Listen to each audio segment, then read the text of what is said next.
mangiare. A mangiare? De unde vas?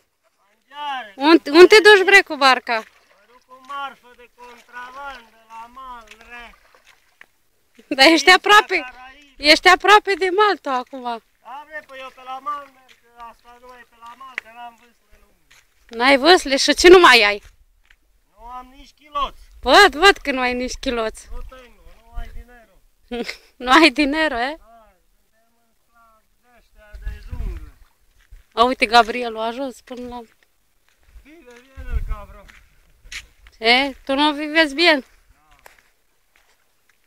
Transpir aici la doamne, râsle ăștia scurte, paletone. Uite știți acolo. Sar după ea.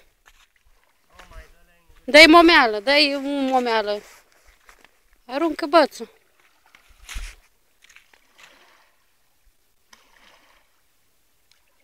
Dă-i.